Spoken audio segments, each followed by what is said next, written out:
के प्रदेश अध्यक्ष सह राज्यसभा सांसद दीपक प्रकाश ने कृषि बिल पर सवाल उठाने वाले झारखंड के मुख्यमंत्री हेमंत सोरेन को बहस के लिए चुनौती दी है।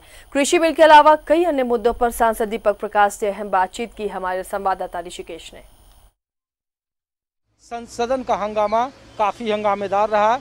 आरोप प्रत्यारोप का दौर जारी है। मुख्यमंत्री हेमंत सोरेन ने सीधे मोदी सरकार पर आरोप लगाया कि जिस तरह 1600 में ईस्ट इंडिया कंपनी ने भारत के किसानों के साथ बर्ताव किया, कुछ उसी तरीके का बर्ताव मोदी सरकार कर रही है। हमारे साथ बीजेपी के प्रदेश अध्यक्ष और सांसद दीपक प्रकाश जी हैं। सर, अब आपकी सरकार को ईस्ट इंडिया कंपनी करार दे रही है मुख्यमंत्री हेमंत सोरेन की सरकार। मुख्यमंत्री जैसे पद पर बैठ कर के बचकाना बयान देना, हम कह सकते हैं कि मानसिकता उन्होंने अपना खो दिया है। और सच कहा जाए तो किसान बिल को पढ़ने का वो काम करें। और मैं उनको चुनौती देना चाहता हूं कि हम उनके साथ बैठ कर के हर बिंदु पर चर्चा करने को तैयार हैं।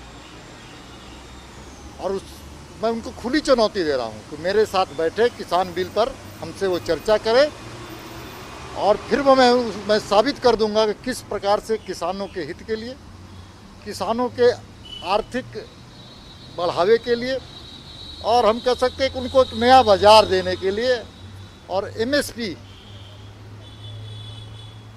को भारतीय जनता पार्टी की सरकार ने ही लागू किया था, उसको और कायम करने के लिए। जब झारखंड को 2500 करोड़ रुपए की जरूरत है, तब सांसद सिर्फ राजनीति कर रहे हैं। देखिए, राज्यसभा में जिस प्रकार से विपक्ष का रवैया रहा, अलोकतांत्रिक प्रक्रिया का उन्होंने पालन किया, और साथ ही साथ हम कह सकते हैं हिंसा का सहारा लिया।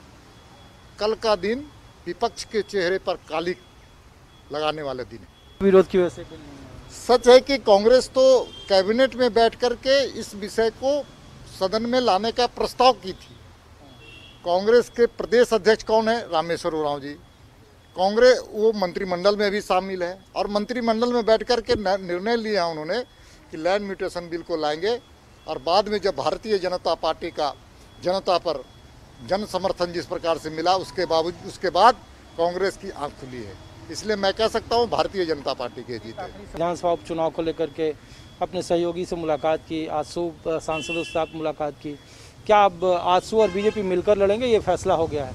देखिए, एनडीए गठबंधन एकजुट होकर के लड़ेगी, दोनों स्थानों पर लड़ेगी, और दोनों स्थान पर झारखंड मुक्ति मोर्चा और कांग्रेस के उम्मीदवार, जिसको हम कह सकते हैं यूपी गठबंधन के प्रत्याशी को परास्त करने का काम करेगी। प्रदेश अध्यक्ष और सांसद दीपक प्रकाश ने चुनौती दी जेएमएम सरकार को कि सीधे तौर पर वो चुनौती स्वीकार करें बहस को लेकर कि किसान बिल में क्या खूबियां और क्या खामियां। रहा सवाल विधानसभा के उपचुनाव पर सीटों पर, तो ये बातें तय है कि बीजेपी और राजसू दोनों संयुक्त उम्मीदवार के तले विधानसभा के उपचुनाव लड़ेंगे। कैमरामैन शशि के साथ ऋषिकेश कुमार, न्यूज़ 11, दिल्ली।